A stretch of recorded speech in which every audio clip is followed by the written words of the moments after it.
আপনার ফোন। How funny.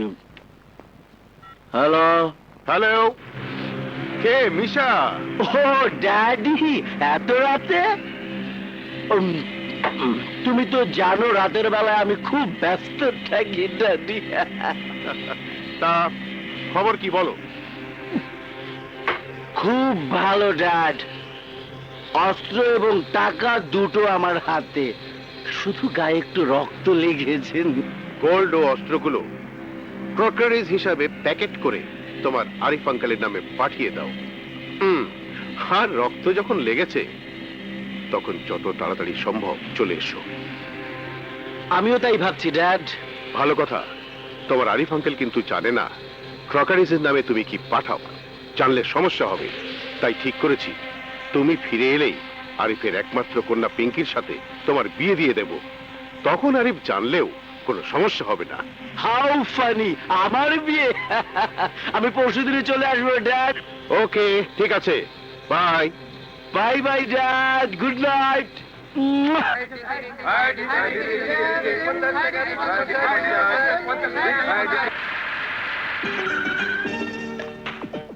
শোন, সাবলের ছবি 50 টাকা নিচে বিক্রি করবি না, ঠিক আছে? ঠিক আছে, হয় মিলন, আমার সাথে নিয়ে আয়।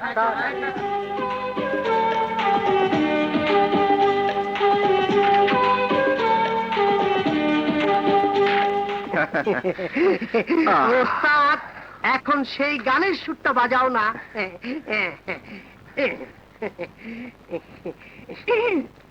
একটা টিকিট হবে?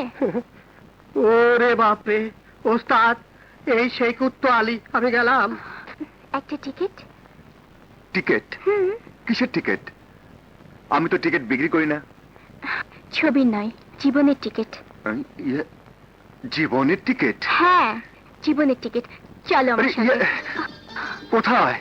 নতুন একটা জীবনের টিকিট কিনতে। স্টল। তুমি যাবে না? হইচই করে পুলিশ দেখবো, চলো না।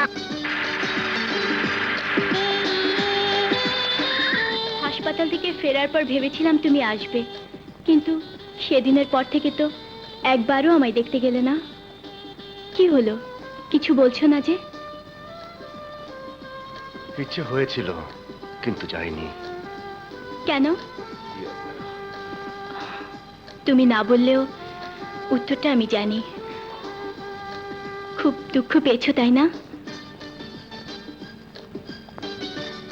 জানো, যখনই একা হই তখনই মনে হয় আমি যেন আর একা নই, কে যেন আমার ভিতর মিলেমিশে একাকার হয়ে আছে।